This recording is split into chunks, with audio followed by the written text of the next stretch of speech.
ఎక్కడ కూడా ఈ దేశంలో నోటిఫికేషన్లు ఇవ్వాలని ఉద్యమాలు చేసిండ్రు, ధర్నాలు చేసిండ్రు.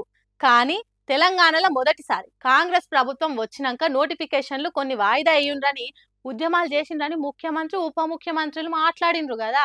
హాగు అంతగానం నోటిఫికేషన్లు వచ్చినాయట. మరి అంతగానం నోటిఫికేషన్లు వస్తే మరి గిదేందయ్యా అని అడుగుతున్నారు నిరుద్యోగులు. మరి అదేందో చూడండి.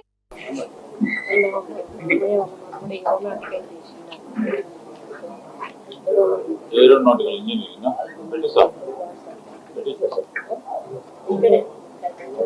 మంత్రి గారు, మా సుట్టపొల్ల పిల్లగాడు జాబ్ లేక తిప్పల పడుతున్నాడు, వానికి మీరే ఏదన్నా కొలువుల పెట్టియాలే అని మంత్రి కొండా సురేఖ అడిగింది.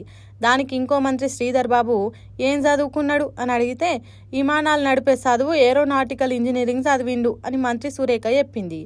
ఏరోనాటికల్ ఇంజనీరింగ్ చదివిండా, సరే చేద్దాంతి అన్నాడు శ్రీధర్ బాబు. మళ్ళా దానికి మంత్రి సురేఖ థ్యాంక్స్ అన్న అని ఫైల్ పట్టుకొని వెళ్ళిపోతున్నది. అంటే తెలంగాణ రాష్ట్రానికి ఒక మంత్రిగా పనిచేసే కొండా సురేఖ సూటపోల పిల్లగానికే జాబ్ లేదు. ఆమె మంత్రి ఉన్నా కొలువిప్పియలేక ఇంకో మంత్రిని బతిలాడినట్టు అడుగుతున్నది. అసొంటిది తెలంగాణలో ఉన్న సామాన్యుల పరిస్థితి ఇంకెట్లుండాలి?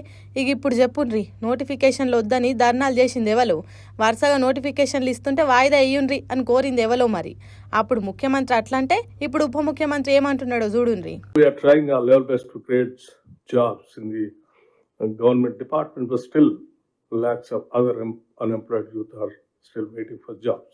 ఇన్నరా, సర్కారు జాబులు ఇచ్చిందట, ఇంకా ఇచ్చేదానికి ప్రయత్నాలు చేస్తున్నదట. అయినా కూడా లక్షలల్లా నిరుద్యోగులు ఉన్నారట. ఈ మాటలిన్న నిరుద్యోగులు ఒక్కొక్కరు ఒక్కో తీరుగా కామెంట్లు చేస్తున్నారు. అట్లెట్లా జరుగుతున్నది ఉప ముఖ్యమంత్రి గారు? నోటిఫికేషన్లు వద్దని ధర్నా చేస్తే లక్షలల్లా నిరుద్యోగులు ఎందుకుంటారు? ఇంకా మీ తోటి మంత్రి ఇంకో మంత్రిని సుట్టపొల పిల్లగానికి నౌకరిప్పిమని అడుగుతుంది. ఎందుకు సాను ఏది పడుతుంది మాట్లాడతారు?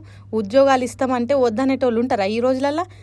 జనం నవ్వుతారన్న సోయితోని మాట్లాడుండ్రి అన్నట్టు కామెంట్లు చేస్తున్నారు కాంగ్రెస్ వాళ్ళు మాట్లాడే మాటలిన్న సామాన్య జనాలు.